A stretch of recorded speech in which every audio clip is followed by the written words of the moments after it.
Okay, today we're talking about my top 3 tools that I use to plan a documentary.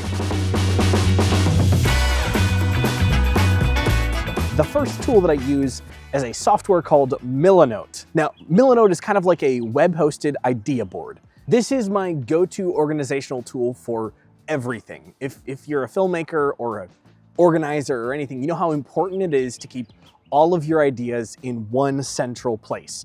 And that's what Milanote does for me. I use Milanote as a central hub for everything that inspires me, the plan that we're gonna use. I'll even make a story arc that I'll put in there. But any thoughts, ideas, anything that's relevant to that documentary goes into that Milanote board. And the reason for that is I can go back later and look and see exactly what inspired me. I can see my thought flow. I'm a bit of a visual planner, and so like spreadsheets don't do it for me, though I know you have to use them. But I'll even link those spreadsheets in the Milanote board because for me, it's the ultimate hub of all of the information for my documentary. Everything that I plan, I'll always put in that Milanote board. And then the really cool thing is I'll share it with my entire team and they'll collaborate and add things to it. And it really helps, especially when you have different scenes or beats that you know you're gonna have in the film, but you can rearrange those and move those around like you would, for instance, with like Post-it notes on a real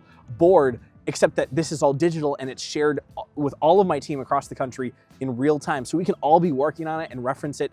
And this allows us to be completely on the same page, no matter where everybody is throughout the country. All right, the second tool that I use is ShotDeck. Now, ShotDeck is a library of images from different movies with the metadata that they use to make that shot connected to each picture. Now, this is super helpful because I can create a board with the visual style I want to replicate and share that with my DP or with the rest of my team so that they can all be on the same page. We can make lens decisions because we can look and see, you know, here's a location that we'd like to film at. Other people have filmed there. They use these lenses.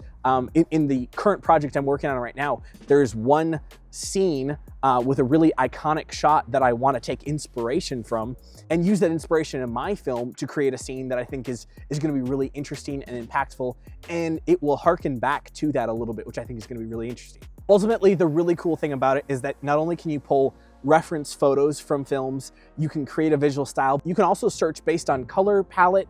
You can search based on lens choice.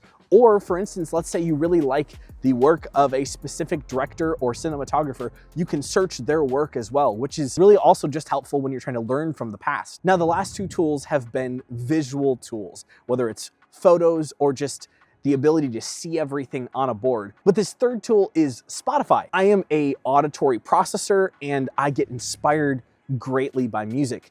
And so when I'm working on a film, I'll find music that fits the vibe or the tone of the film I'm working on, and I'll play that over and over and over again. It drives my wife crazy, but it really helps me focus as I'm building that mood board, as I am working on ShotDeck, as I am writing different things. It helps me kind of get in the right mindset.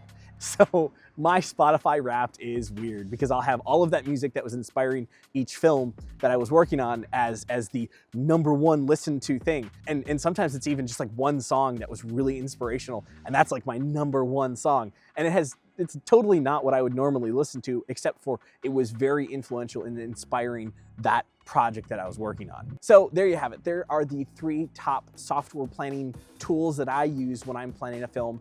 I hope that this video was helpful for you, and I hope that it inspired you to get out there and start making something. So stop watching this video and start making something.